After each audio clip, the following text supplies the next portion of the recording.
this play thing. It's when you ask the question, how can we make a buck?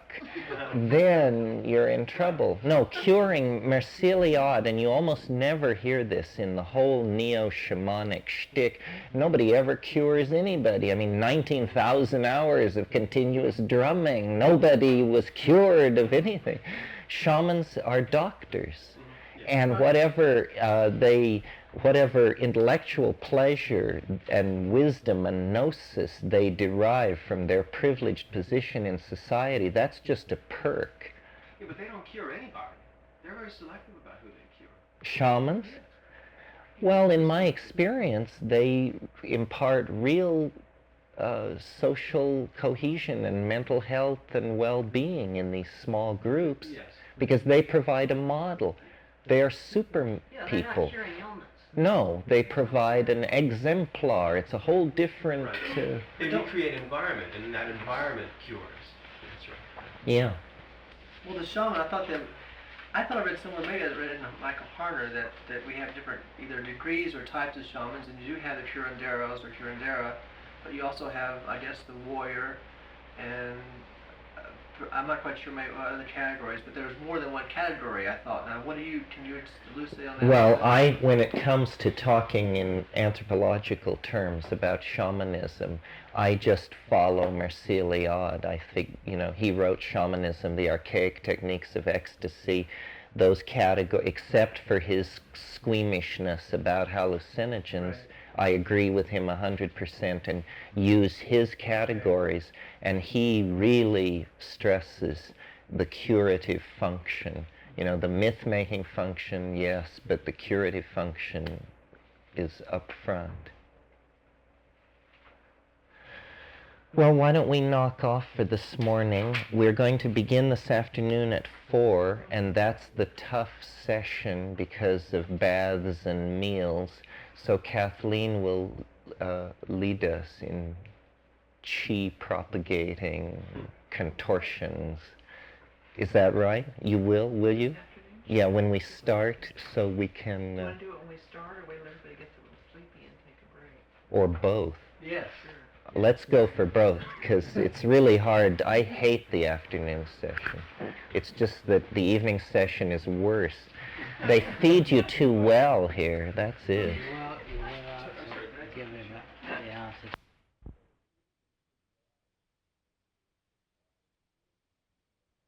David Cooper Fries came after I'd cleared my roster with the office, but he was always on there. Do I have to go back into the office? Well, it's just that this guy came late, but he did show up. Right. Why don't we get started? I just waited for the printer to finish working. Kathleen very kindly Xeroxed off the wave for us, so if you want a sheet with it on it to make notes on, why there, I guess, have been passed around, or...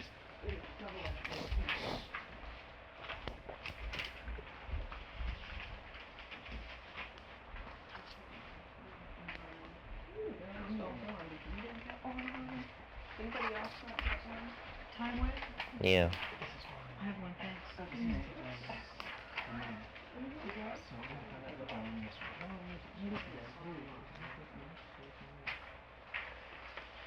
How many of you ever read the novel by René Dumas called Mount Analog? This was a metaphysical novel about a mountain, the highest mountain in the world, but nobody knew where it was because it deflected light, and people just sailed right around it, and these people decided that they would locate it. What was the name of it? The book was called Mount Analog. No, By René Dumas, and I think of this thing as Mount Analog, or history's fractal mountain. Well,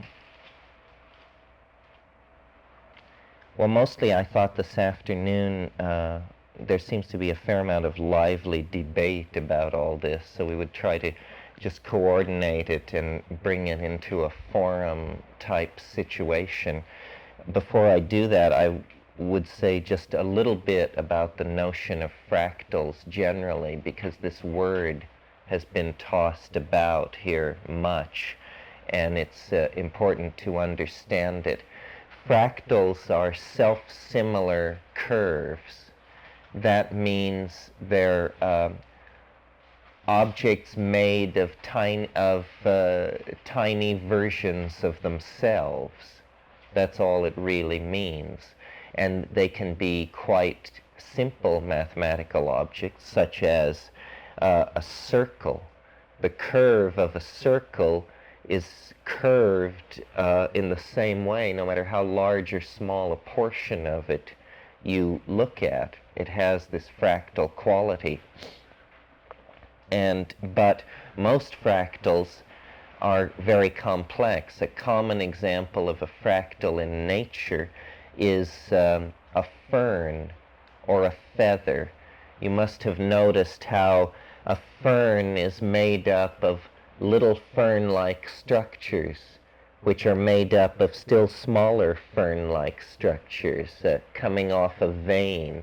And some ferns have 4 or 5 levels of these little ferns declining. Until fairly recently, these kind of curves, which were really discovered and described in the late 19th century, were pretty much ignored. They were called pathological curves. The reason being that it was felt that their mathematics was so complicated that their end states couldn't be calculated, and so they were called pathological. What this all changed with the invention of computers, because there are not problems so complicated that computers can't solve them. So suddenly the pathological curves, which before had been very hard to visualize at all, it became possible to create animated computer graphic movies of these things. And what was amazing about them was some families of these curves had looked like river deltas, nerve branchings, tree lines, coastlines, island chains. There was an astonishing tendency for some families of these curves to look like natural objects. And at first nobody knew exactly what to do with this. IBM has programs that produce endless landscapes. You just fly above snow-capped mountain ranges with alpine lakes, and then lower altitude areas with river-cut uplands, and then more mountains and more lakes and more deserts and more rivers, and it just goes on. And it's being created from a few lines of computer code in a raster scanning graphics system. And immediately natural scientists grabbed onto these things to describe aspects of nature that had been previously outside the realm of calculation, because you can perform a certain kind of here we are, a certain kind of almost magic with these things. As an example of how it works, once at Ojai Foundation, we were on a pilgrimage at Point Sol, which is a huge beach near Vandenberg Air Force Base, and it runs for miles with a long, low sand dunes coming in. And I was walking on this beach, and it was swept clean. I mean, it was virtually, there was nothing on it. And I came upon a heavy black pebble, and I noticed this heavy black pebble sitting there with a little pattern around it. It had obviously been deposited by the incoming tide. And I kept walking along this beach, and after about a while, I came upon an identical black pebble, just like the first one. And then I had a stroke of insight, or the Logos tapped me on the shoulder, and I decided I would perform an experiment. And at the second black pebble, I turned and retraced my steps, and I counted my steps until I had returned to the first black pebble. It was like 723 steps. And so then I continued walking, and 730 steps later, there was an identical third black pebble sitting on the beach. Well, if I had had some credulous person with me, I'm sure I could have won big money by this method. But what is happening is not mysterious at all. It's that the sea rolling into this huge bay represents a very large unresolved set of equations for chaos and turbulence. And it sorts itself out in such a way that there are hierarchical patterns of movement and force in the tide, such that every 725 steps, give or take 5 steps, the equation solves itself in such a way to deposit a black rock on the beach. Well, this verges on almost natural magic or something. And what it allows in the hands of modelers, cybernetic modelers, is the possibility that very, very complex natural systems, such as the drainage of river basins, the energy economy of a rainforest, or something like that, will be found to resolve itself into rather simple kinds of mathematically describable objects. Now, the thing to notice about fractals is the way they do their magic is they are nested, the same set of perturbations or the same set of value changes are nested again and again into each other on many, many levels.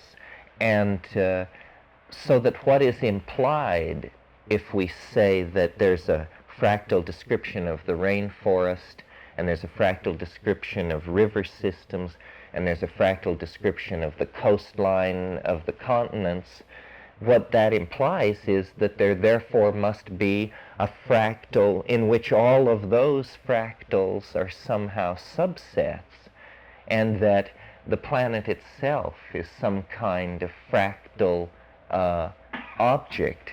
Well, to my mind,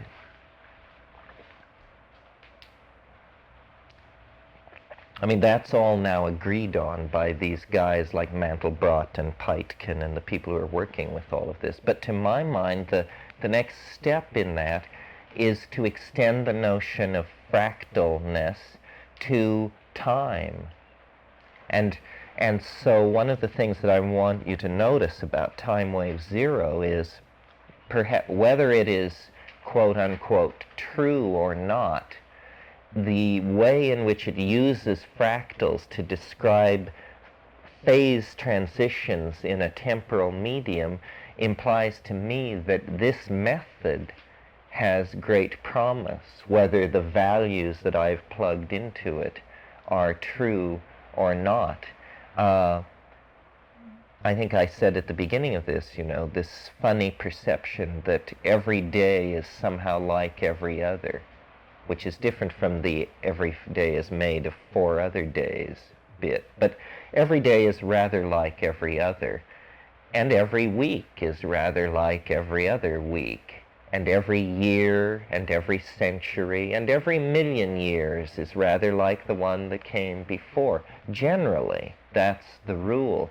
But what the fractal shows is how you can have this repetition and everything embedded in sameness and the momentum, if you will, of the morphogenetic field, and still have occasionally completely astonishing events occur.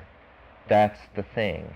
How to save the phenomenon of extreme perturbation and still be true to this tendency that the universe has to smooth all perturbations. Also wouldn't be evolutionary. That's right. So I wanted to just call your attention to the fact that this wave that we are discussing is a fractal. Fractals are described by mathematicians as occupying intermediate dimensions. What's another name for them is space-filling curves. Did you say it's a fraction of a dimension? Yes, that if you ask what is the dimension of the fractal, you will be given a number between 1 and 2, like 1.365. These things occupy an intermediate zone. They are neither quite two-dimensional nor entirely one-dimensional, or quite three-dimensional nor entirely two-dimensional. And it's this interdimensionality of the fractal also that holds possibility. I think what did you say about the intermediate? Something about it being intermediate? it occupies an intermediate dimension between whole numbers. And now linguistic analysis is being carried out that shows that syntax is fractally organized, that the act of creating language is the act of running a fractal generation program in the human neurological system, and that somehow if you analyze speech, hours and hours of speech, God knows I'm aware of the fractal nature of speech because I'm always in the same place saying the same thing, but it's always a little different. Well, anyway, the fractal thing, if you've not heard of it before, you heard it here first, and it's going to give very powerful mathematical tools to us for the description of reality. You see, really, until the fractals were legitimized by high-speed computers, the only objects we had to describe nature were the classic Aristotelian solids: the cube, the perfect sphere, the ellipse, the rhomboid, the paralleloid. That was it. And, 2,500 years we've been trying to get along with that. And obviously these things do not describe nature very well. That was the whole problem that hung astronomy for 1,000 to 1,500 years, that they had perfect circles to describe the motion of the planets, and the planets all moved in ellipses.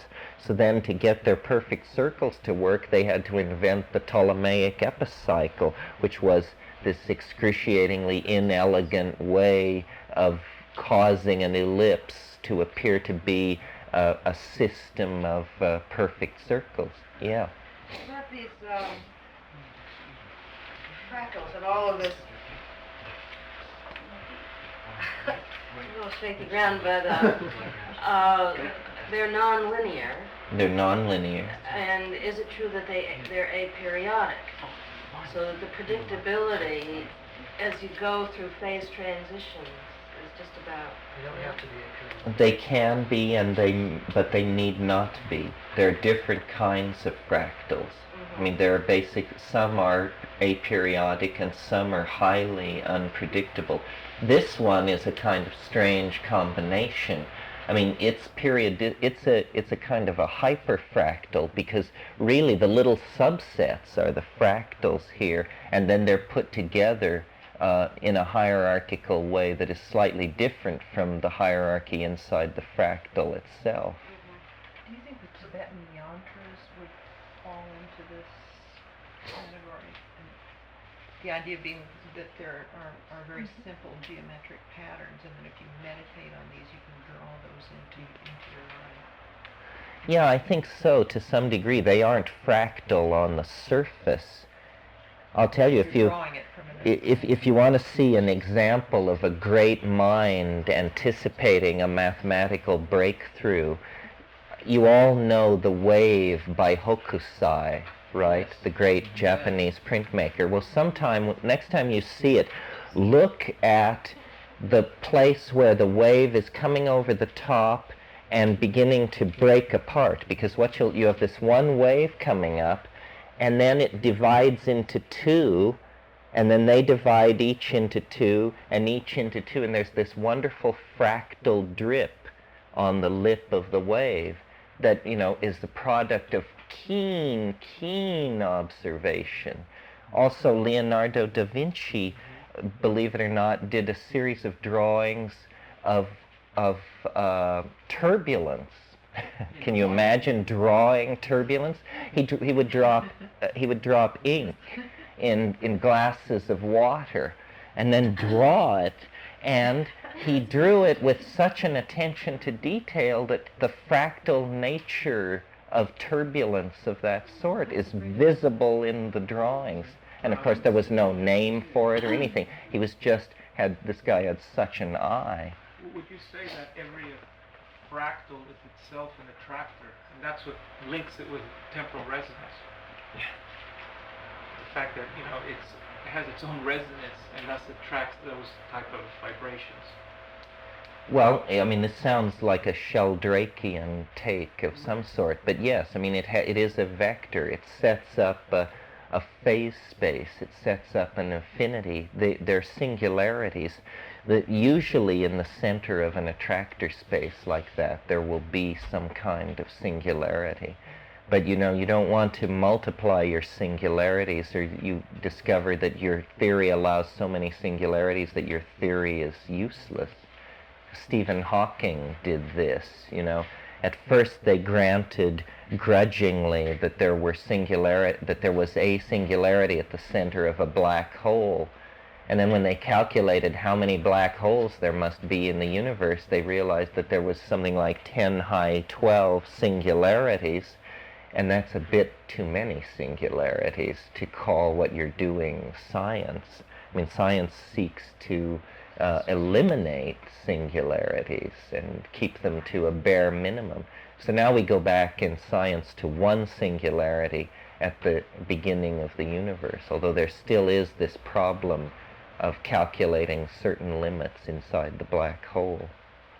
Is the golden mean related to this thing? No, that's more a geometric thing. That's more in this tradition of Greek mathematics, of static Euclidean forms, and is handled by much simpler mathematics. That's why that all came first. No, the fractals, there isn't a classic place in it. What made them very exciting to me was when you give them to a good computer and it generates these things for you, they look more like hallucinations than any art of the Huichol or the Huitoto. These things look like hallucinations. Well, so that's very suggestive, because you think, these mathematical objects look like hallucinations. Do hallucinations look like these mathematical objects because the nervous system is organized this way, and we're somehow getting an organizational insight into how either the physical matter is arranged or how the data is being handled. And this may be the key. If language turns out to be fractal, well, then this is the key to understanding learning, memory. It sort of explains how we can be in the world, because what it's saying is, if you find out about this square yard of ground, you're in a much better position to deal with all other square yards of ground. Not a perfect position, but in other words, that local information has global implications. That would be the way to put it. I don't quite understand the fractals in language. What is it that's being repeated? Is it tones, or what is the pattern? Well, syntactical patterns of subject-object relationship modified by phrases in a certain way. The fact that adjectives precede normally what they modify. Oh, like a sentence diagram. Yes, exactly. That there are these patterns, and one of the great problems of artificial language theory is, and Noam Chomsky wrote a lot about this, the problem of getting a machine to recognize all possible sentences as sentences. We we do this quite naturally. I mean, every day, if you live with exciting people, you hear sentences which were probably never before spoken in the history of the world, and yet you immediately understand that this is a sentence. But getting a machine to achieve this kind of linguistic closure is very difficult. Now, with the parallel processing machines and fractal analysis of language, they think they're going to get it. But what we may, pardon me? Who knows about it? Who's doing this work? Who does this kind of work? Fractal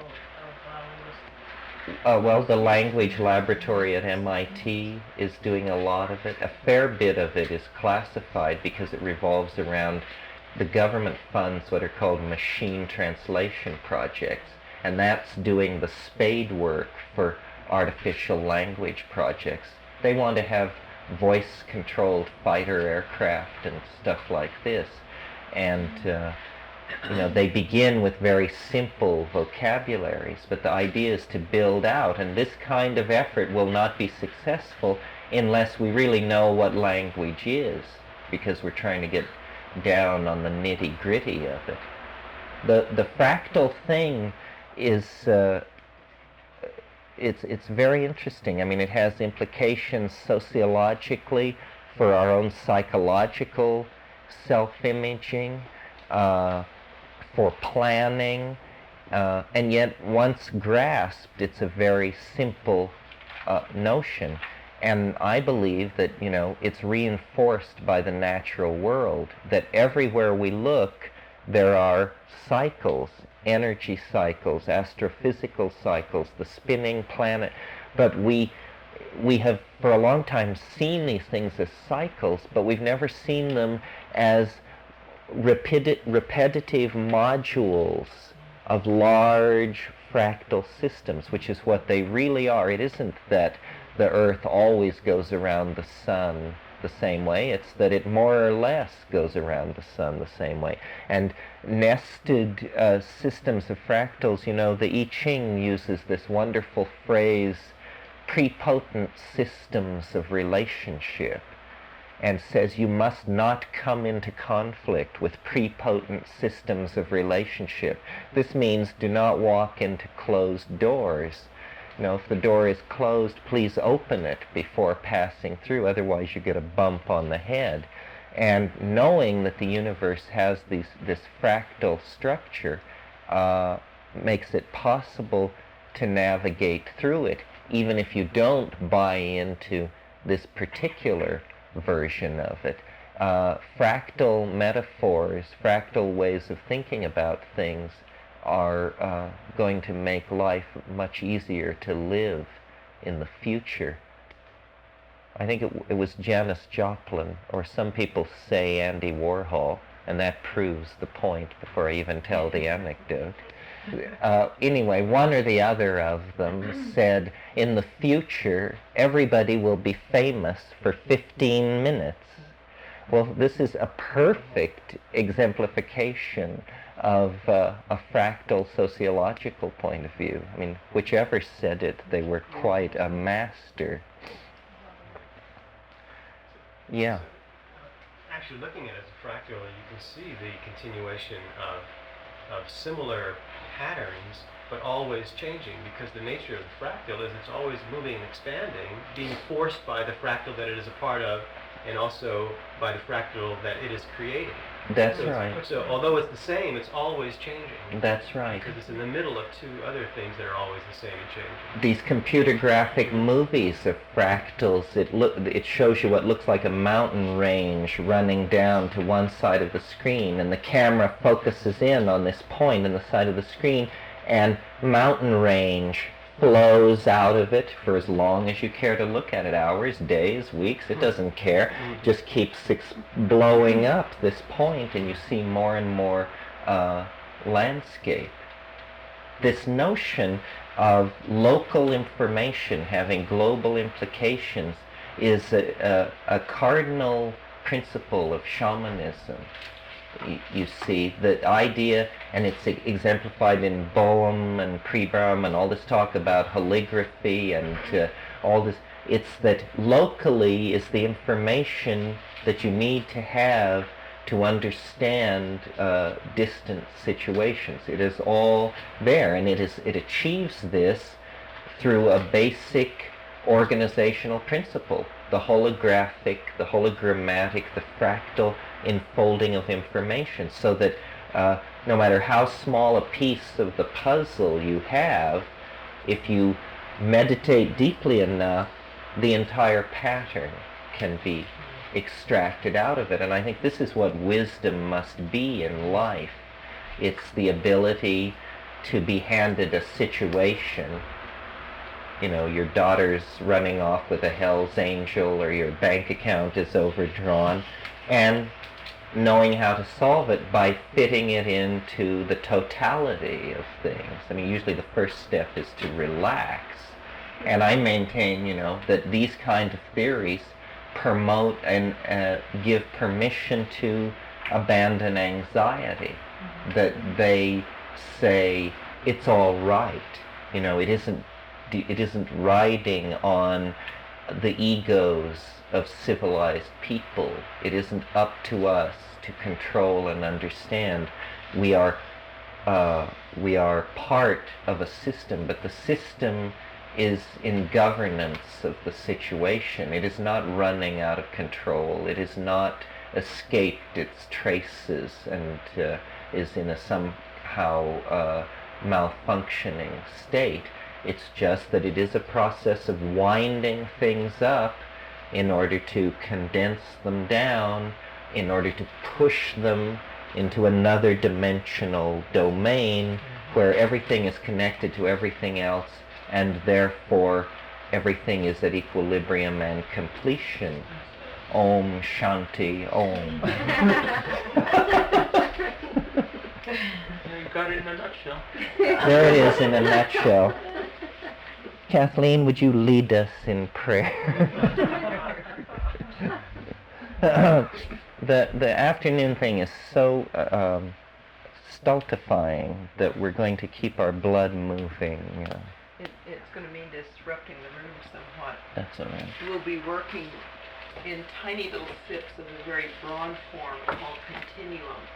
The basic idea of which is each time you make an unusual, non-habitual movement or sound or breath, that you activate dormant circuitry in the nervous system. And so it matters not at all how you move, but only that you move outside of habit and pattern,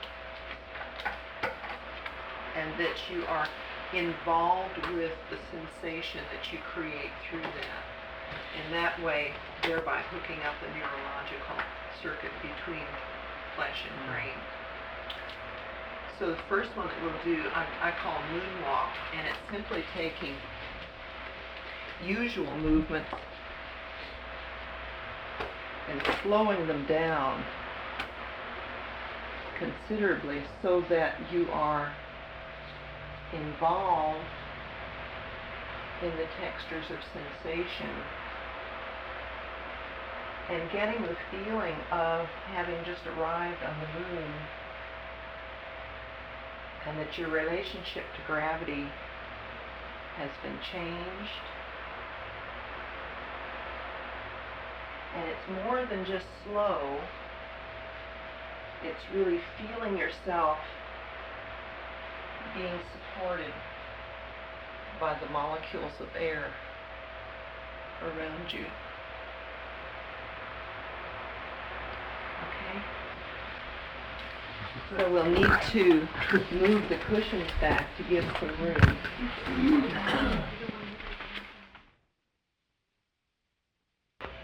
There's been studies done examining that phenomena of a miracle supposedly happening, people coming from many directions, and there were studies done of the people who were healed, and it turns out that they were the people who traveled the farthest. Belief, the self-fulfilling prophecy. Yes, that's why, see, and some of you I'm sure have heard me say this, that the real game being played here is that the best idea will win. And so it isn't up to us to promulgate our ideas and organize funding and give fundraisers and hold press conferences. All we have to do is articulate. And into this competing system of means, I really think we follow our fantasies. We are living out the fantasies of people several generations ago, people who lived in a world of typhoid and poverty and great restless proletarian masses with very little hope of advancing themselves. And those people said, wouldn't it be great if we could all live like kings and drink French wines and Like BMWs, right? have BMWs and fill our lives with art and music and chocolate and so basically we now live in the realized fantasy of the 19th century bourgeoisie. This is the hard truth of it. And what we're asking of ourselves is to create a better fantasy, a better ideal, and then the world will flow toward it. I thought it was, I want to tie this in with Kathleen's thing, because I thought it was wonderfully poignant and cogent that you address this issue of, is it to be the body perfected, or is it to be the body thrown away?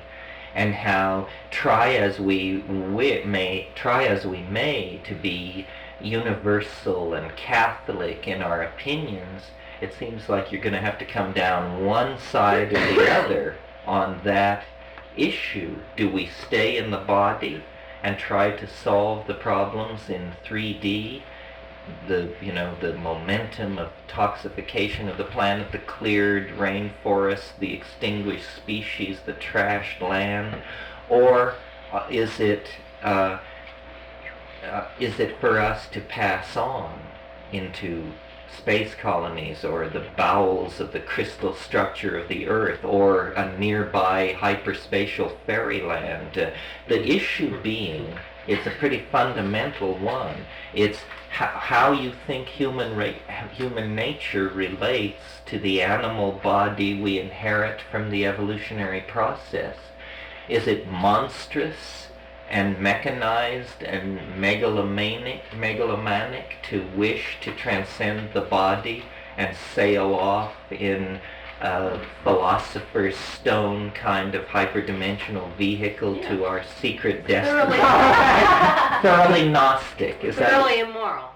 well, thoroughly Gnostic. See, what you have here are two great strains of thought that have always been present in the Western dilemma. And one is exactly what I just said. It's the view that we are strangers here. We come from a better, higher, nobler place. And as James Joyce says in Finnegan's Wake, here in Moy Cane, which was the red light district of Dublin, here in Moy Cane, our earth, we flop on the seamy side. But up in the Yent, prospector, you sprout all your worth and woof your wings. So is it that view, that we are besmirched angels and would just be so much more at home, far away from all of this? Or is it that we are creatures of the earth, its custodians, finding our completion in a Taoistic relationship of caring and support to nature? And as I said at the beginning of this little rap, I don't think you can have it both ways. You're going to have to, this is one issue where people aren't going to be able to sort of finesse the differences away. And I confess to be very conflicted on this. I feel very strongly this titanic Faustian, machines the size of Manhattan, a destiny lost among the stars, that kind of thing. But it is, of course, what Gregory Corso called Flash Gordon soup. Real sustenance, on the other hand, is this caring relationship to the earth, which recognizes our origin, treats the earth as the bones of our ancestors, and comes to terms with it. Now, the question, aside from the purely abstract issue of which of these mutually exclusive positions is to be recommended, is the question, can we choose the Taoistic course? In other words, can, starting from today, with an atomic stockpile and leaking nuclear plants and 6 billion people on the planet, is there any way to manage this thing without making a pact with the male ego, with the engineering mentality, with the Faustian demon that promises star flight and all the rest of it? I don't really have an answer. That's why I keep looking for more exotic escapes. Yeah. What about, I think, a middle point, what about this saying that samsara and nirvana are not different? Yes, well, isn't that the position of Vedanta? I don't know, but...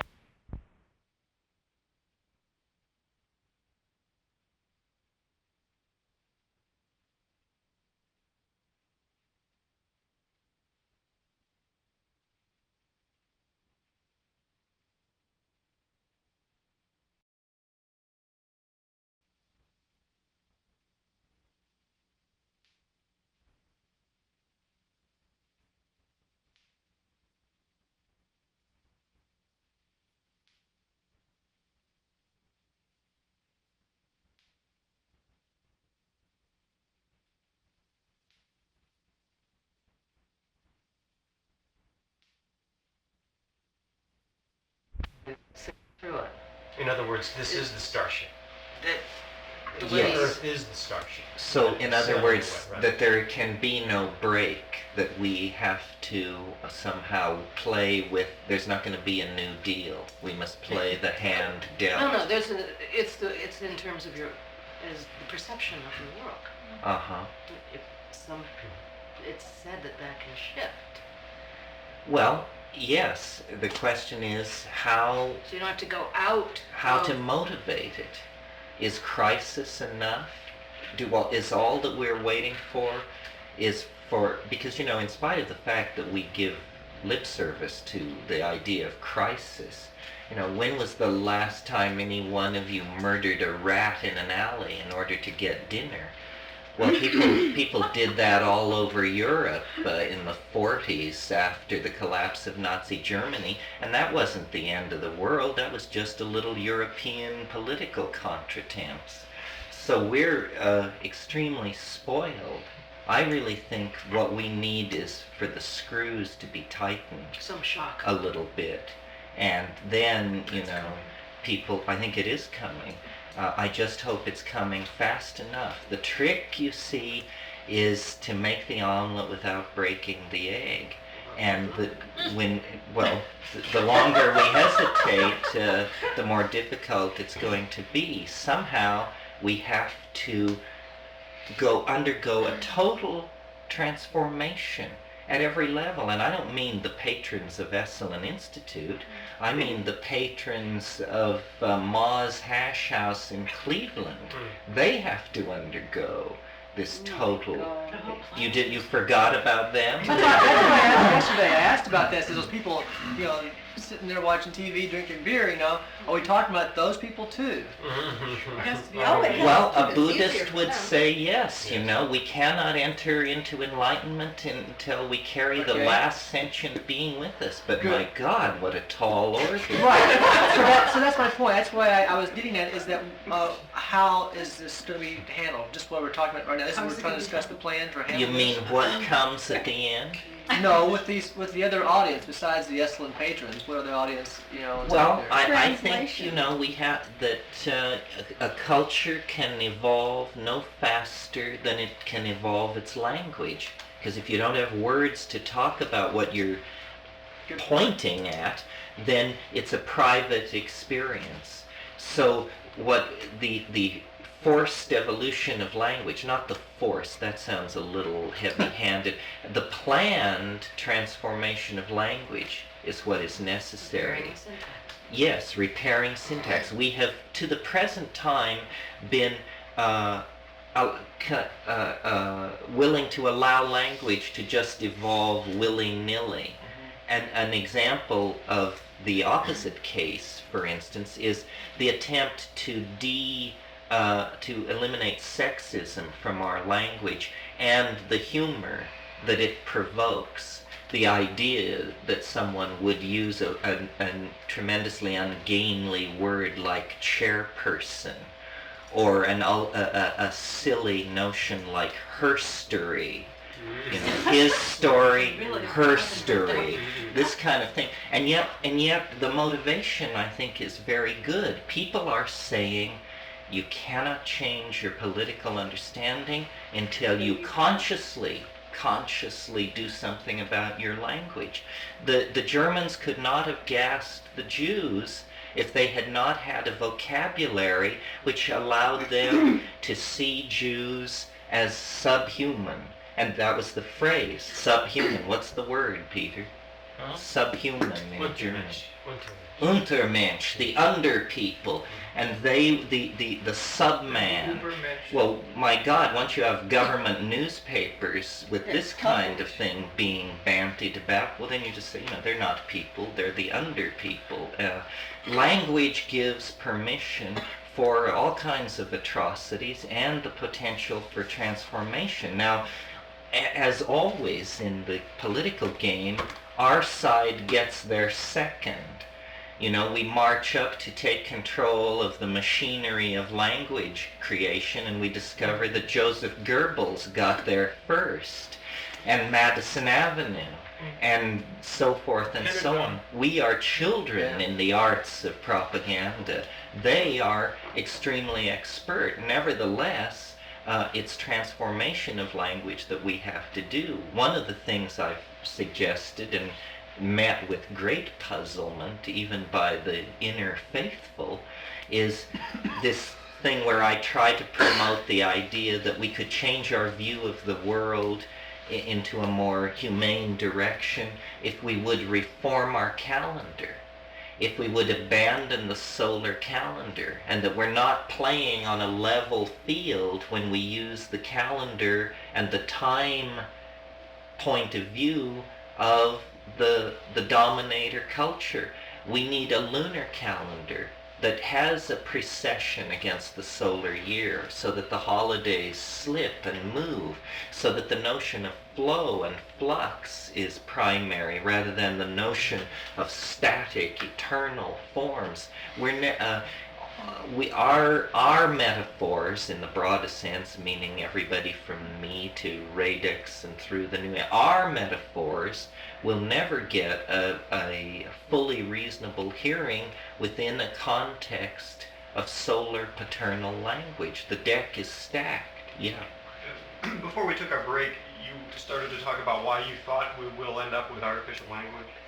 And could you maybe comment on how you think this might enter into what you've been... Well, not exactly so much artificial language. Somebody asked about cetacean intelligence and life in the seas. And this also goes to Kathleen's work. I've tried to imagine an ontological transformation of the human form rather than a technological breakthrough of the more ordinary sort. And I tried to do that because it seems to me, when you start thinking about it, that obviously the first tool, or one of the first tools, was language. Language is a way of organizing acoustical signals, which are things in the three-dimensional world. They move through air. Language is a way of organizing acoustical signals so that they convey intentionality. Intentionality is an interior condition of the mind. And language is this bizarre ability which must have burst rather spontaneously on the scene, where suddenly we discovered that by modulating acoustical signals we could create models in the minds of nearby fellow species members of our intentions. Well, the problem, and this set us on the long road to this evening, but the problem is that every language is ultimately limited at its upper level by the depth of the coding medium. And a good example of this is smoke signals. This would be a terrible way to transmit Paradise Lost to someone. You see, the depth of the coding medium is rather shallow. It can say, "We're here," or "We'll be there in 3 days." But it can hardly say, south and south and southward we fled till it grew wondrous cold, and ice mast high went floating by as green as emerald. Smoke signals can't do that. Now, acoustical language also has severe depth of code constraints on it. But it's possible to imagine ontological transformations of language which would be very different. And in looking at this, the one that has caught my attention is the way in which, you see, nature will always provide a model, the way in which cephalopods communicate, octopi. They have developed a wrinkle which we can barely conceive of. First of all, let me describe to you the facts of the matter, and then I'll draw my conclusions. Okay, the facts of the matter are these. Cephalopods, squid and octopi, are in the great order Mollusca. They are not even vertebrates. They are related to escargot, flatworms, and that crowd. But they are highly evolved, and they have the unique ability in the animal kingdom to change their color. Now, most people, I think, believe that octopi change their color to blend in with their background, the camouflage that we're familiar with from chameleons and certain butterflies and that sort of thing. That is not what is going on. Octopi do not change color to blend with their background. They are capable of a vast repertoire of what are called stripings, blushes, moving bars, blinking lights, mottlings, traveling wrinkle patterns, so forth and so on. And these are linguistic expressions of linguistic intent. Now notice something about these. They are not sounds. It is light. It is the appearance of the organism itself which signifies its linguistic intentionality. What this boils down to is seeing thought. The octopus becomes its linguistic intent by folding itself in various ways, flashing one surface, concealing another, and going through this complicated dance. It is sending out a visual signal. Now, a visual signal is tremendously less ambiguous than an audio signal. A nearby octopus, looking at the first octopus in question, has no doubt about the intentionality. It can see the intentionality. And we unconsciously have this same bias in our languages. This is why we say, I see what you mean, she painted a picture, or someone said to me the other day, she writes really luminous prose. This was a phrase, was an example I hadn't heard before. It means words you can see. Well, the octopi have developed the ability to project their nervous system onto the exterior of their skin so that their linguistic intent is beheld. Well, now, it's possible I believe, based on what I've seen in the Amazon with these ayahuasca shamans, that the organization of the human brain and the sensory inputs to it is such that without too much fiddling, we could move into a modality where we see rather than hear meaning. And this is what, because this is what is actually happening in the Amazon. In these small hunter-gatherer groups, these people are taking ayahuasca, the elders, the older men and women, the shamans, the wise people, and they are singing their way into a state of collective understanding that is visibly beheld. That's the important thing. What we hear as songs when somebody comes back with tapes from the Amazon are for them works of visible art. And when you take ayahuasca, you discover, that it's like full paint or something. I mean, you make a tone, and you discover that, it's a viridian orange bar with an iridescent blue surround. And then you touch it with little sounds. It's like dropping 4 white spots on it. And pretty soon, how it sounds is not what is important. It's how it looks. And someone who is similarly intoxicated is seeing you build this construct. Then these people are sharing a artificially sustained telepathic dimension. And I maintain it isn't that artificial. It is, it's something that has been available to human beings for millennia. It's just being done, it's a trick. It's being done with plants, language, sound, and the human nervous system. Imagine if I could show you what I mean. Instead of creating little pictures in your head with words, if I could instead project acoustical holograms into the room, which could be rotated and beheld by all of us, then you would literally see what I mean. And this would create a collapse of the ambiguity in our communication system. This is why octopi are so shy, because it's so intense for one of them to contact the other.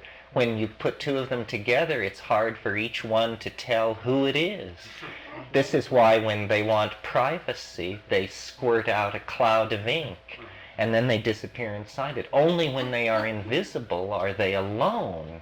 The rest of the time, they are, as we say, an open book, Sure. Yeah.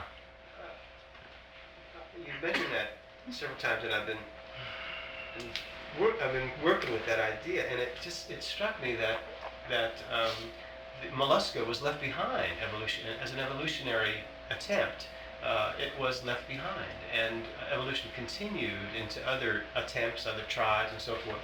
And when we talk about changing syntax in order to unhinge the institutions that are crushing us, that we are in a place where we're back in language, verbal language. Because like if you are an octopus and you have another octopus friend, a herd octopus friend, and he is signaling to you, look out, here comes the octopus eating something, but you haven't noticed, Right. then too bad, So it's like the human species seems to be more a prisoner or dependent upon sound, and therefore language as in syntax being a capacity to hurt you and to heal you as well. Let me just finish the thought. And it means that there we go to creational myths of first there was the word, and out of that word comes a whole civilization,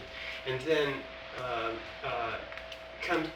when you talk about how do we change the syntax, then and how does this how does this lead to like TIMEWAVE 0? You know, what is that? Maybe that's a change of syntax somehow. And if it's happening, and if it's being driven by technology, which is another something that's in the TIMEWAVE, well then it seems to have to do. My sense is that syntax is changed not by wordsmiths and so forth, but it's changed by song. You know, it's changed by poetry, like the poetry that you were reciting of Milton. You know, it's changed by bards, like the Albigensians, who were crushed. They brought the idea of romantic love into the world and made us human, just about. You know, before that we were made us human. The idea Yes, of well, romantic poets love. used to Yes. rule. Now poets can barely get a stipend. you know. Songwriters are the poets of today. But we have our Yes, media. although a lot of it is sold out to capitalism. I Yes. mean, if a cynic would say it's advertising hacks who are controlling the image-making faculty. Yes, imagine. I mean, I said this at the beginning of this thing. We have the money to feed everyone. We have the wherewithal to solve all our problems. We just lack the political will. Imagine if art were to take seriously the bardic function and attempt to create sustaining myths. Well, a couple of things. One is there's that other theory of language that says that it's not arbitrary, the sound and the meaning. That's the Sanskrit and Hebrew. And a lot Or of that certain languages. Navajo says that that all of the phenomenal world is created through sound or word. So if you can discover what those words are that created that cliff, then you can actually move that cliff Yeah, makes sense. by inner resonance. Yes, what we need here is the tiniest demonstration so that our great need to believe can find something to Right. coalesce around. But you see, the only thing you have to do then, Terence, is to think of this 2012, is it? Uh-huh. It's not a freestanding fact. It's the extent to which you can move the syntax to the point where you actually bring that into being, which is what you and Jose do. I mean, there's no harmonic convergence. He just made it so. But then so it was. And then it is. Right. So that's the power of language. Yes, so that's this notion That's how that you would test it. the best idea will win. Really what it means is the best linguistic formulation will triumph over all others. Or the greatest imaginings. The greatest imaginings. Yes, I like that. That Which he was- who So can that's- build the greatest palace in the air will be the architect for all of us. Yeah, you see, so there you have, if something happens in 2012, it won't be because of this. It'll be because you and a bunch of other people thought it up Said and made so. it. Said so. Well, What happened you're to those blowing our pictures?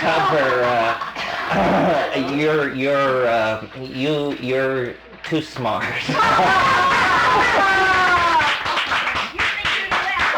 Yes, I often that's think right. about it. I often think about it that way. That this thing that we're embarked on, it's a plot Yeah. to convince people that something is true, which will only be true if we can convince a whole lot of people that it is true. Somebody said, you have one person believes something crazy, and this is a psychotic. Two people believe something crazy, it's called a folie à deux. It's still in the realm of pathology. 3 people, it's a delusion. 4 people, a cult. 5 people, a religion. And 6 people, a political party. So, yes, I think that's true, that So we're... there's proof of the power of language. That's right. But see, it's like, so what's going to reach these people in this chili joint in Albuquerque? It'll be some idea sung through the media simultaneously, because soon we're all going to be wired up, so intensely in contact by the thrust and movement of technology, that some idea that we are discussing here at the level of language, nouns and verbs, and so forth, will some rock guy, some Bob Dylan, somebody, some group will sing it into the wires, Good. and before the hucksters can manipulate it for a profit, it already penetrates the people in Albuquerque. It's in there. Yes, so this is very good. This shows why it is that in answer to this question, what should be done, the answer is art has to be Yes. created Right. on a massive scale, a small scale, everywhere, all the time. That is the way to reach all these people. And the thing that is so challenging to me, or why I'm impelled to even be in the ridiculous position that I'm in, is because what these psychedelics show you, what these plants show you in an hour and a half span of time, is more art than the human race has produced in the last 5,000 years. That's the art bank. That's what the shamans knew. And if we're talking about transforming the world through transforming images, through feeding new raw stuff into the linguistic hopper, then we need to hit the main vein of the art pool that is in this other dimension, and then it will just come gushing out. I mean, I always have this feeling, when I hear the Dead or the Stones or somebody new who's good, and people say, how was the band?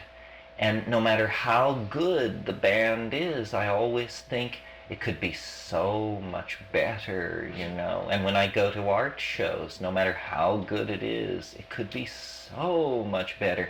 Why is it so hard for us to grab this thing called beauty and bring it down into our world when, as shamans, as spiritual voyagers, we can be with so much of it and yet bring back so little? It's like we're people who go to the ocean with a cup in hand, and we swim in the ocean and we sail on the ocean, and then we return to our drought-stricken territory with a teaspoon and say, this is what I brought from the ocean. So, yeah, I think that the impulse to create art, the impulse to set metaphors loose, and to create a permission for transformation, because everything is held up in the one should, one mustn't, we do it this way kind of stuff. Yeah, which is nothing more than kind of cultural fascism and small-mindedness. Language can do anything. This is something that the mushroom, this is one of its aphorisms.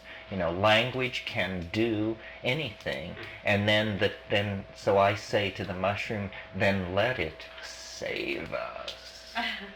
Because that's what we need to do. Let us build a ladder of words, an analogical engine, a bark of verses, a wagon of phrases, and get ourselves out of here.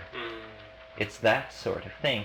And these kinds of structures are really, to my mind, ultimately to be seen as words. This is an utterance. It's like the Viconian utterances that punctuate Finnegan's Wake. It's a word from a higher order of space and time, whether it's coming to us from benevolent extraterrestrials or deeply concerned bodhisattvas or the overmind of the collectivity. It really doesn't matter. What matters is that we must receive, transmit, and concretize the word in order to create a forward escape out of the contradictions in the world that are the legacy of bad language that's brought us this far. I mean, it's a very challenging task. It's never been done before. It may be as fundamental a human move as the decision to have governments. I mean, because what we're saying is the previous anarchy of language, the previous unstructured development of language now needs to serve cultural design criteria. We want now for language not to develop in just any direction. We want it to develop in directions which make it difficult to express sexist ideas, make it difficult to perceive people of different races as fundamentally different, make it difficult for us to believe that we are utterly unique from other people and therefore somehow apart from them. It's a healing of language, and it begins with these vast, overarching, holistic metaphors, which are then integrated into our lives as points of view, and those points of view then become the ground out of which clearer speech is generated. You say that it hasn't been done before, but it seems to me that it has been done before, but it's been done by the parallel evolution of the orcas. Their songs create in other orcas the feeling of the person who's singing. Therefore, like we can hurt each other because the cries of pain of the victim don't strike us, you know.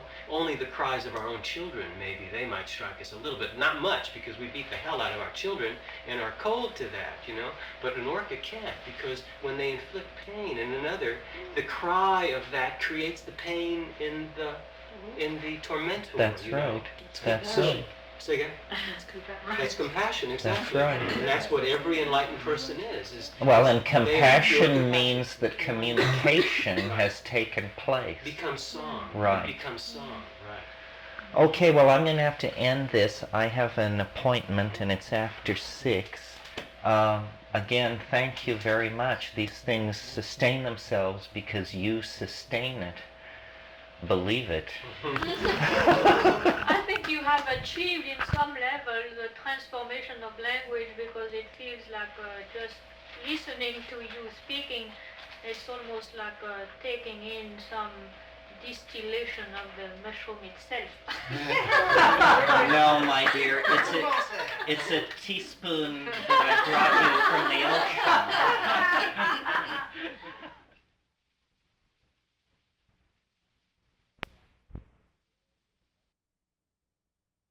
Uh, 10, but we'll break up at 11. Okay, well, so it looks to me like most of us are here. Francis may have gotten waylaid. I don't know. People will drift in and out. Let's see, is there any other business? Just clear your room by noon tomorrow. I wanted to draw your attention to this book, which is mildly interesting and gently astride our subject matter. It's called Time's Arrow, Time's Cycle by Stephen Jay Gould, who, as you all know, is a major biological essayist. And it's interesting. It discusses the impact on the Western mind of the discovery of deep time, as it's now called. You know, one of the revolutions that has taken place in the last 120 years that we have assimilated entirely is the discovery of what is called deep time, the true temporal size of the universe. I mean, it was possible to be a well-educated Anglican intellectual in 1860 and actually believe that the world was 6,000 years old. This was the position of Orthodox science. When the cave paintings at Lascaux were discovered by peasants who lived in that area, when the learned professors came from Paris to look at these cave paintings and assess their age, they determined that they were painted by soldiers in the Grand Army of Napoleon who had taken refuge there in the winter of 1813. So the idea that these paintings were 18,000 years old was just like the ground opening up in front of these people, an abyss of time that can barely be conceived when it was finally understood that the stratigraphic layering that we see in cliff sides and at seashores actually represented the laying down of hundreds of millions of years of sedimentary deposition, it launched science into an entirely new intellectual universe. It was comparable to the spatial revolution that took place in the mid-15th century when Giordano Bruno realized that stars extended in all directions for untold magnitudes of distance. He was the first person to get the picture of the Earth and its star as a mote wandering in a vast, vast space.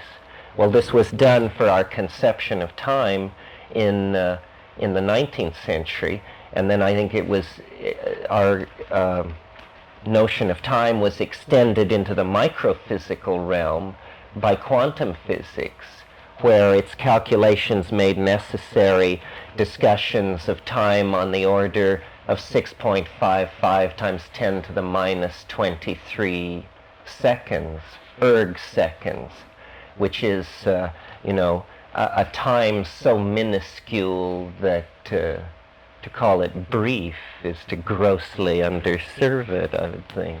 I mean, there are, as this theory makes clear, time folded in upon itself, atoms within worlds, worlds within atoms, which is this notion that I mentioned of William Blake's of infinity in a grain of sand. Well, this morning Michael Finberg is going to present information to us in the last part of the morning on the Elliott wave cycle, which is a system about which he knows much and I know only a little, but it's useful because it shows another approach within the same domain of basic assumptions, i.e. that causality does have recurring patterns, that they can be known, that mathematics is a useful tool for attempting to understand this, and so forth and so on. The Elliott wave is used mostly in financial calculations. People who have attempted to use time wave zero in financial calculations have been less than entirely successful.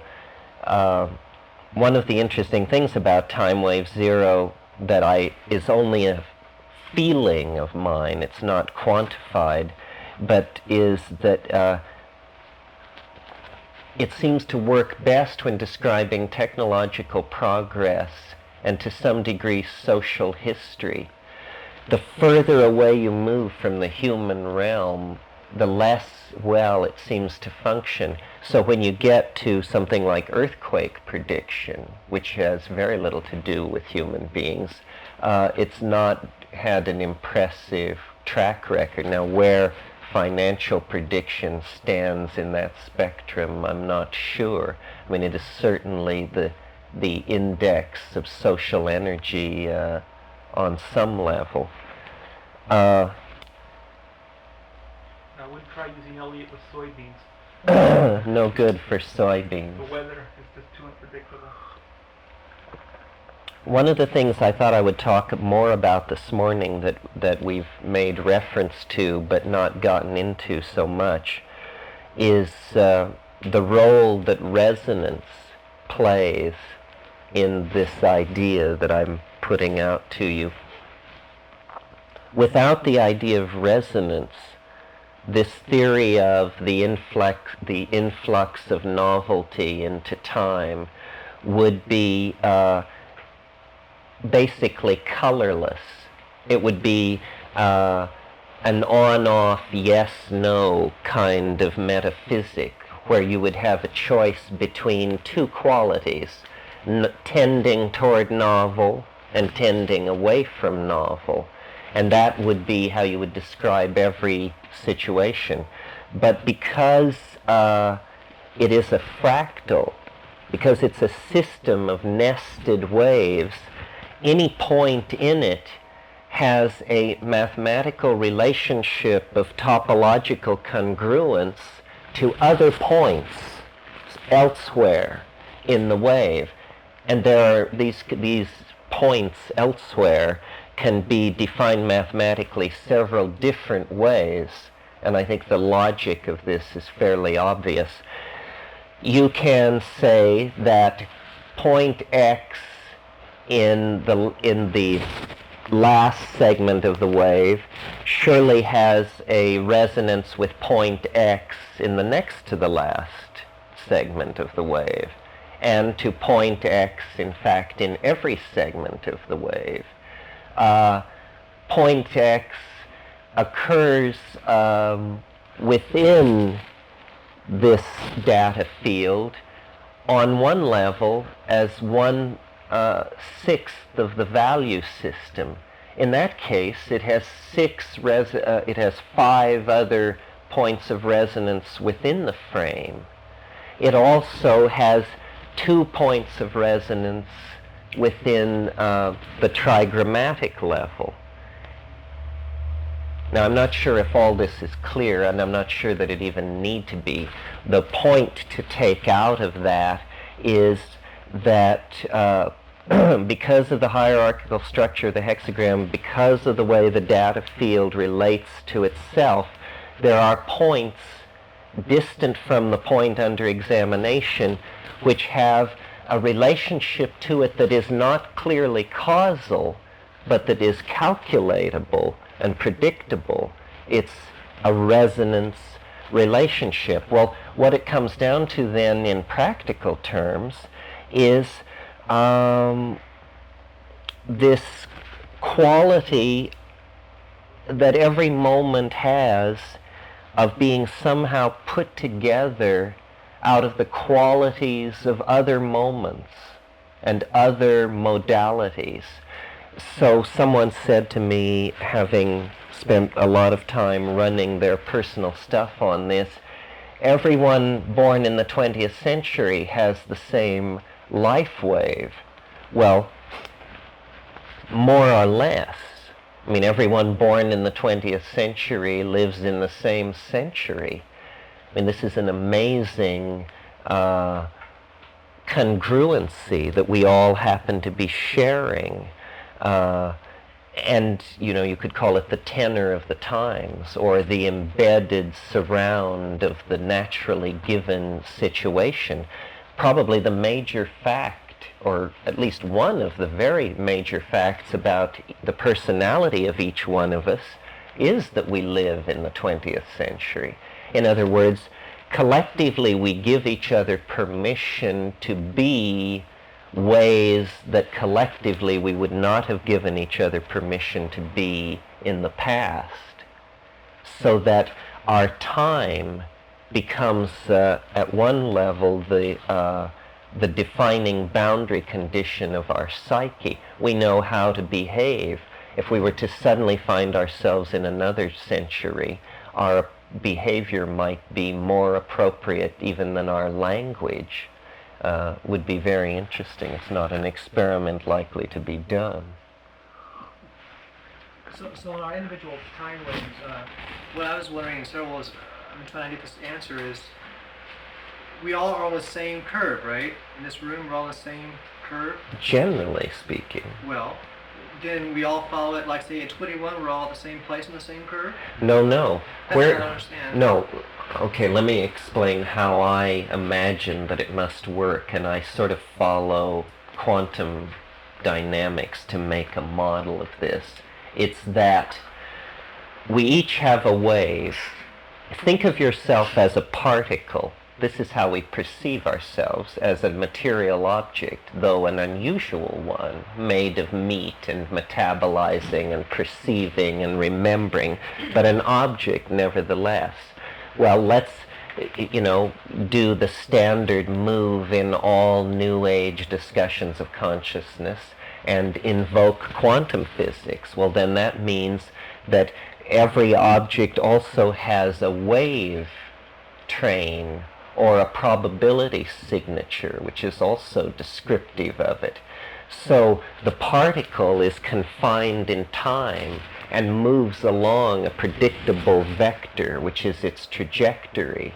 The wave is somehow at all points within the trajectory and is a cloud of probabilistic relationships.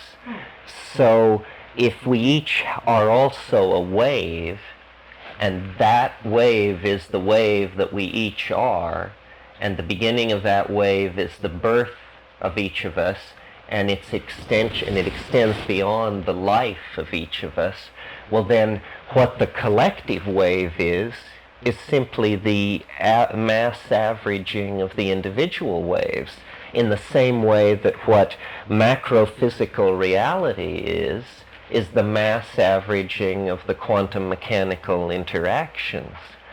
Do you see? Rather, I'm just trying to get specifically, I guess I can do this later, with our individual graphs. Because some of us are not quite clear, at least I know I'm not clear, and I'm trying to get other people to answer the question. That is, can you compare yours to someone else's? Can you compare yours to someone else? In terms of, like I said, at 21, we'll all be in the same dip on the same wave or not? That's what I'm not clear about. We will all be in the same dip of the general wave, but we will also each be somewhere in our own individual so there's variation wave. for each one then. Oh yes. That's what makes it a little more exciting. Oh yes, yes. We each have our own. It's exactly like astrology. We each have our own horoscope. Well, that's what I've always felt and known. It's just that this somehow I wasn't sure. It wasn't clear enough to me. I don't know if it was repeated enough. I guess that there is the individual variation in terms of each wave looks slightly a little bit different. Is that what you're saying? Yes, and that people born on different dates have utterly different waves. How about same dates though? Like People born on exactly the same date have the same wave signature. What about twins that don't have the same life? I have a twin and his life is totally different from mine. Well, remember we said that what the wave describes is the condition, yes, not the content, the level that the content must mirror, but not what the content will be. Now, the twin thing is an interesting question. One of the things that I have dabbled with in trying to figure this out is, for a long time I groped for a orthogonal vector. In other words, it seemed to me that where you are also makes a difference in your experience, not only when you are. And so I tried to project the wave over the surface of the Earth, and made then there was then the problem of a geographical endpoint as well as a temporal endpoint. And I used La Chorrera for a while, and I used Alamogordo, New Mexico for a while, and I used Giza in Egypt for a while. It was before Glastonbury was hot, but ultimately I was I never felt I had the logos blowing at my back when I did these geographical projections. I felt that I hadn't understood something. One of the things that the logos, the teaching voice, says and has said throughout this process is, if it isn't simple, you haven't thought about it enough. And the need for the geographical axis, which would insidiously complicate this thing, you see, because then we would have to generate a whole other set of points in a dimension not visible here, like outward from the plane. Yeah, right. So it doesn't fulfill my intuition that if it's not simple, you haven't thought about it long enough. So the variation, though, like say, now I'm not talking about identical twins. I'm talking about fraternal twins. You have two that are born at the same time as I can't remember if it's 2 eggs and 1 sperm or 2 sperms and 1 egg, but it's not this. It's not. They're not physically looking alike, but they're born at 12 minutes apart.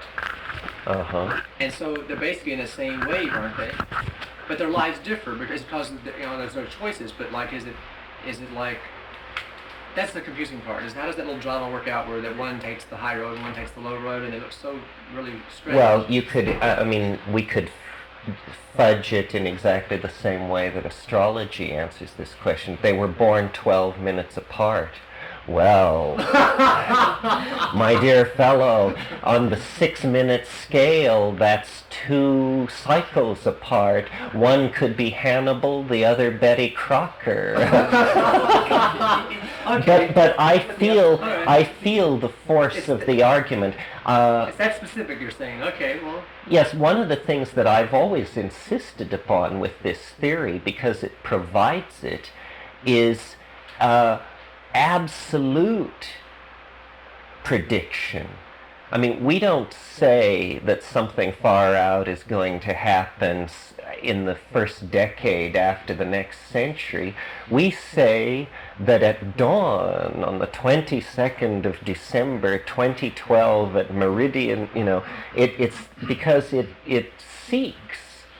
The funny thing about this idea is that it forces itself to be tested. It will not refuse to be tested, and yet the odds on testing it are that it will be found to be false. One of the odd things about it, I think, that argues, I mean, it's very subjective and tied up with my own psychology, of course, but one of the things that makes me think it is a true channeling or a communication from another level of some sort is I don't see how anybody ever could think this up. It seems to have a kind of seamless completedness. It's something you could find, Yes. And I found it. Okay. But I can't imagine who Thought of it. What kind of a brain would sit down and, confronted with the phenomenon of passing time, invent moving and changing lines, 6-level structures, 64 of them, first order of difference, inverse, rotation, closure, valuation, stacking, valuation. And then, I mean, it's a bizarre process that it has about 50 steps in it, which you wouldn't take unless you knew where you were going, and yet how can you know where you're going unless you've already been there? Yeah. We begin by saying that perhaps the I Ching was a shard, a fragment, a piece of broken machinery, and you described going through these steps fairly clearly, that they were not out of the realm of possible speculation, that you were able to generate phone books of numbers and hand-graph things. I'm wondering if you ever speculated on the notion that perhaps there were monasteries where people were just number crunching out these kind of things, and you would think that would generate graffiti in the bathroom, complaining about that kind of work, Well, they may be very old monasteries. Well, yeah, I mean, I have thought about this. It's occurred to me that perhaps numbers are in some way that I can't quite wrap my mind around the simplest of all words. Because very quickly when you learn a language from somebody who doesn't have a written language, you get, this is the easy one to communicate. Read my lips. And throughout, I mean, there is this very early fascination with numbers on the part of so-called primitive or prehistoric people. In the Timaeus, there's this bizarre riddle. The Timaeus is a Platonic dialogue, and Plato is talking to Timaeus, and they're sitting at a banquet. It's at the very beginning, and people are coming in and sitting down at the table, and taking their place. And Plato leans over to Timaeus and he says, pointing out these people coming in and sitting down, the one generates the two, and the two the three. But where, oh, where is the fourth, my dear Timaeus? And this remark by one half-sloshed philosopher to another echoes down through the centuries as a profound statement about the psychology of number. The one generates the two, and the two the three, because there is somehow some kind of cascade of connectedness there. If you have one, then it implies its polarity, which generates two. If you have two, then their fusion implies a Hegelian resolution into a dialectical merging of the two terms. But from there to the fourth, there is a kind of lacuna. There is a kind of hesitation of the intellectual machinery. The fourth is different. And so he says that, but where, oh, where is the fourth?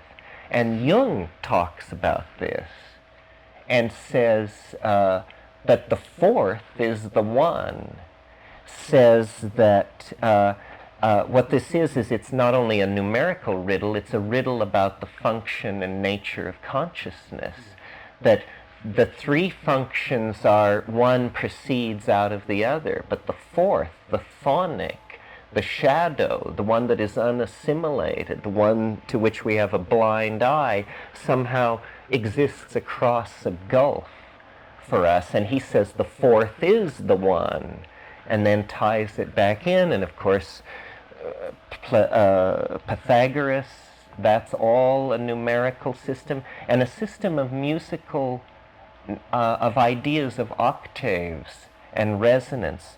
I mean, I think people who are not familiar with music, with the physics, the simple physics of music, don't really grasp what a weird and freaky thing it is. That you can stretch a gut string and pluck it and silence it with your hand, and gut strings of carefully chosen lengths in other parts of the room will continue to sound. I mean, we have a very strong built-in bias against the belief in action at a distance. That's really anathema. Science has made some of its greatest strides by insisting on eliminating the notion of action at a distance. And yet in the phenomenon of music, of the transfer of tone, of acoustical relating like that,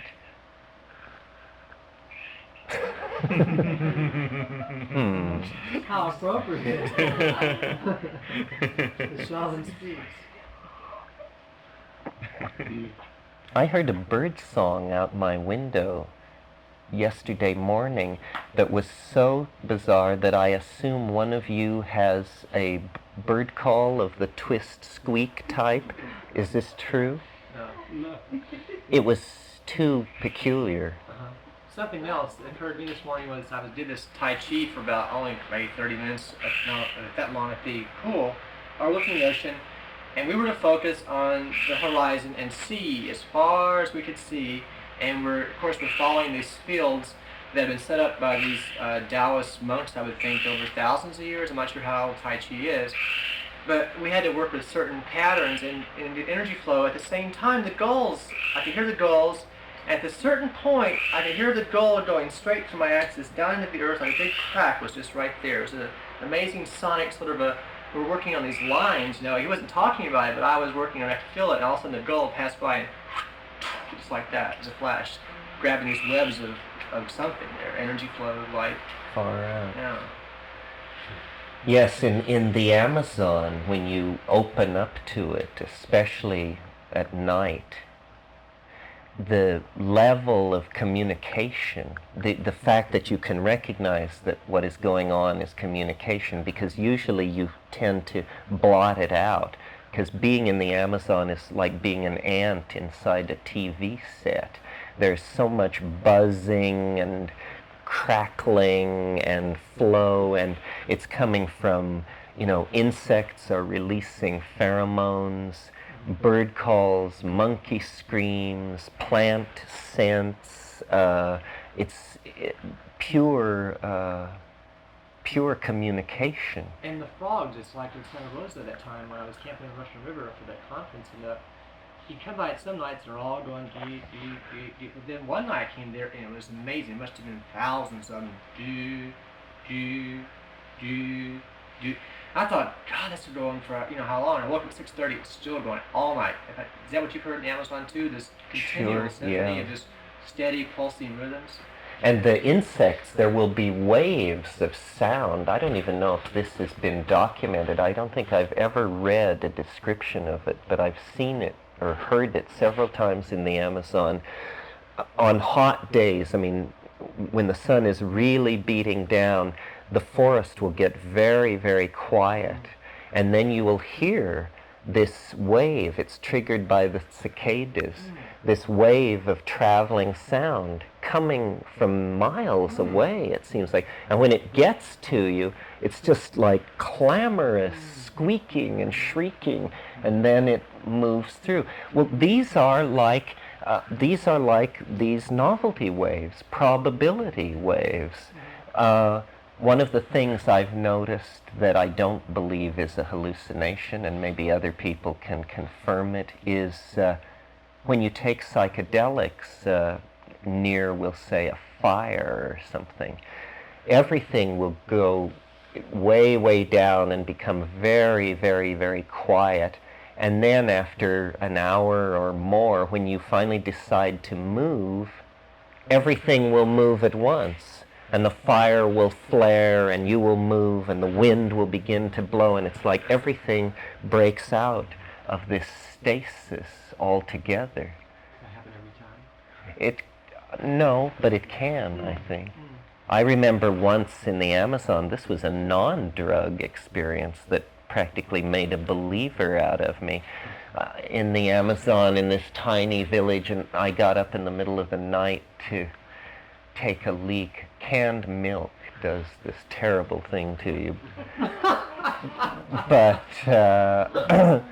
and so I rolled out of my hammock in the middle of the night, and I was hardly awake, and clambered down this ladder to the ground, and there was this little tree there about 20 feet high, and there were millions of fireflies on this tree, and something was going on that was causing them to do it in sync.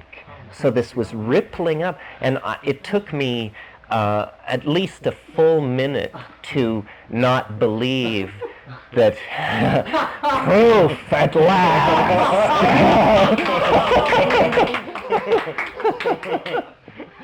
They said, but it was, even once I understood what I was seeing, it was absolute. It was, you could hardly tear your eyes from it. It was so bizarre. And have you ever seen anything like that, Brent? I've heard the same or a similar story from Vietnam. I haven't seen that exact phenomenon. I should introduce Brett Blosser, is an anthropologist and on staff at Esalen here at the moment, but known to me for his intrepid work in the Sierra Mazateca and Oaxacan area, and a good field man. I also found out this morning at breakfast Francis is a good field person as well, and did work in the Solomon Islands among the millenarian movements there. So, Terence, can I tell one story? Sure. The one subject I like to look into in Central America, where I've been going, is hunting jaguars. Everybody who's involved in hunting jaguars has a theory. And this one guy, we talked at some length, and he said, well, yeah, we'll go, we never went with him, but we made these plans. We'll go jaguar hunting. What will it be like? Well, we won't do much. We'll just hang around. We'll just go out in the forest and we'll hang around, and then we'll know when to go hunting. There won't be very many of these moments, but we'll know. And how will we know? Well, there'll be this wave that'll come through the forest. you'll notice motion. There'll be insects. There'll be movements of other small animals, and that'll be the time when the jaguar is also moving. Cool. That's interesting. Yeah. So much goes on in nature, and what you have to calm down to see it. I mean, you have to really calm down. And sometimes I think the power of low doses of psychedelics is simply that they make people sit down, shut up, and pay attention. And that, amazing things go on. My brother once was testing, I can't even remember what it was, some drug of not great interest, but I know what it was. It was Ritalin, which is a psychic energy smoothing thing, and this was 15 years ago or so. And he just sat down like this and waited to experience and study the effects of this compound. And as he settled into this calm state, a spider came and wove an orb web between his fingers right here. And he just sat and watched this thing, and it took an hour. And, talk about Tao. I had an experience once years ago, becalmed by a hallucinogen of some sort, but not particularly swept away by visions, but becalmed in nature and at ease, sitting on a beach in the Seychelles Islands, again, with just my hands like this, and a crab, a small white crab came and cleaned under my fingernails. Oh my God. One by one. All 10 of them. While I just sat there, and this thing moved around, and and then there are other things, wave phenomena, and these stirrings, and it's like what we said yesterday about Whitehead defining understanding as apperception of pattern as such. Well, nature is pattern upon pattern on every scale, in energy, in light, in matter, in momentum, in charge, in electric field, in magnetic density. It's just all there to be known.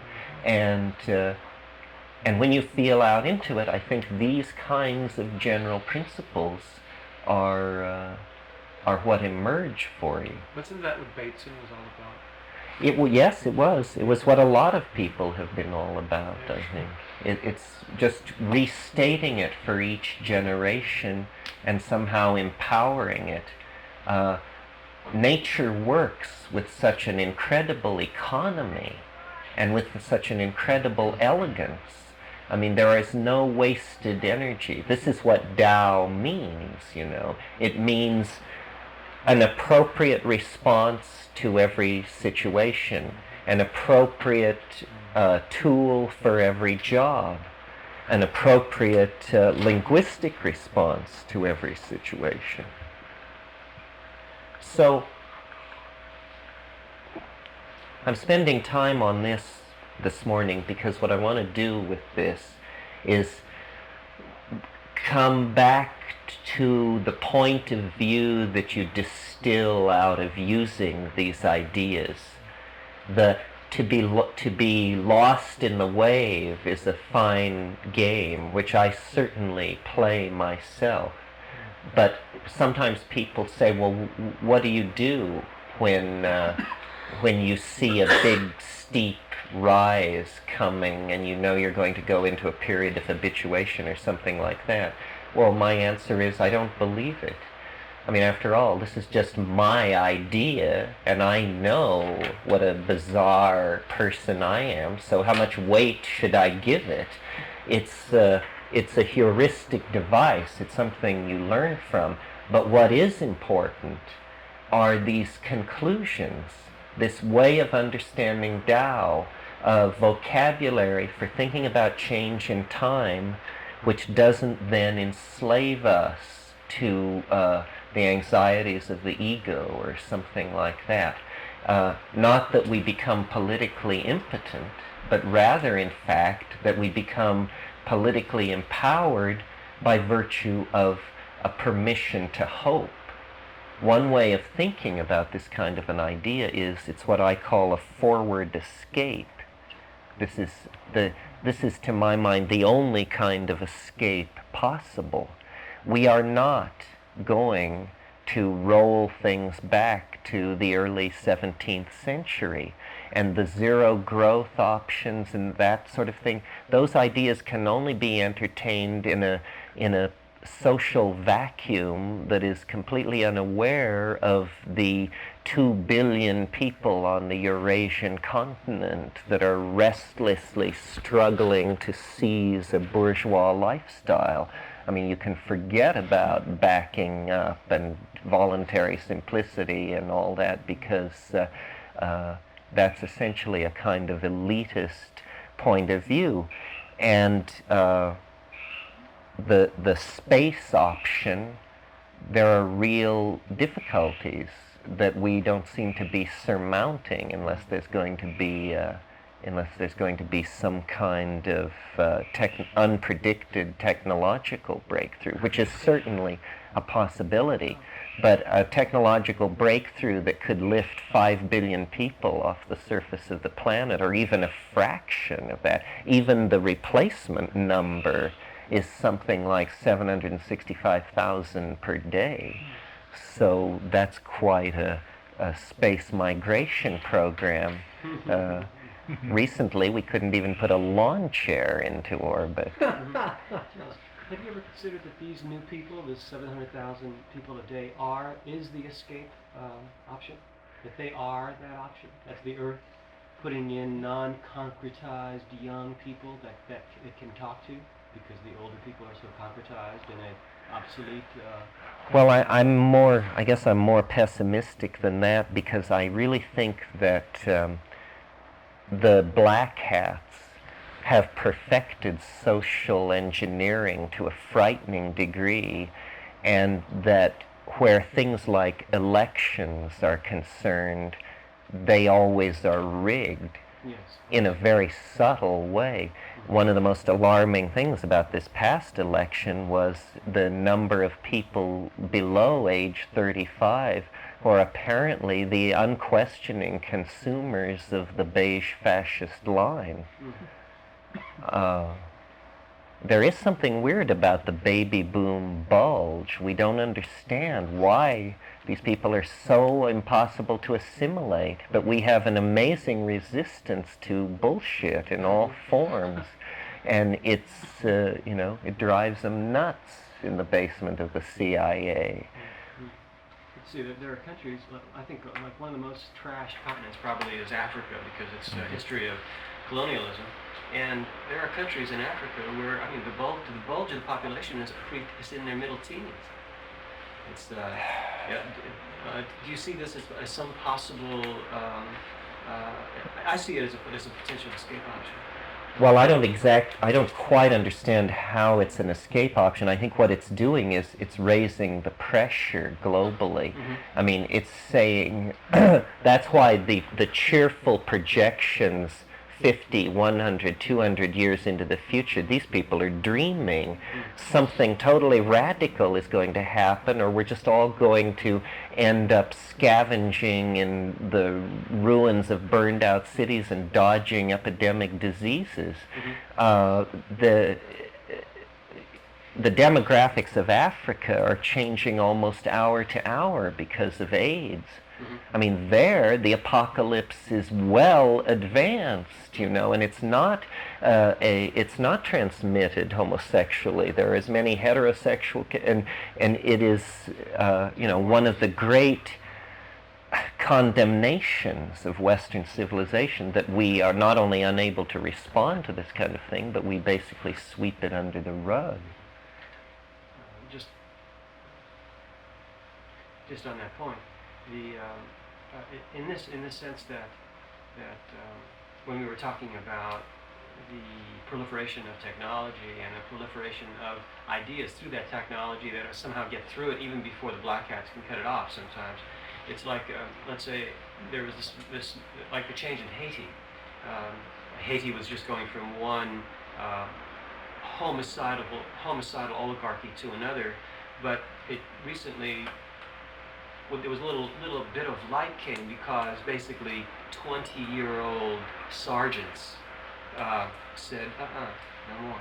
You know? Well, I think the like third that. world is, if what you're saying is that the third world is going to call for a moral accounting, I think that's true, and I think they have the power to do it. But it'll be done by 20-year-olds, essentially, or 18-year-olds. Probably. Look at Probably. I mean, when you think what the average age is in the Look at third world. Nicaragua, okay? I mean, Daniel Ortega's in his early 30s. Mhm. Okay, there's a perfect example right here. Mhm. Yes, although I don't know if you need to have $3,500 sunglasses if you're the leader of the socialist revolution. Here, let me see what time it is. So in that sense, that perhaps the Earth, the more degraded, the more attacked, the more raped it is, the more children it sends into the population because it still can talk to its children, where the older ones are already embedded in insanity, basically. Yeah. Well, it isn't so much young, old as high-tech, low-tech. I mean, we are sealed away from the consequences of destroying the Earth. We live in artificially maintained environments, in debt-maintained and credit-maintained economies. If we were having to pay for what we're doing right now, we'd be in big trouble.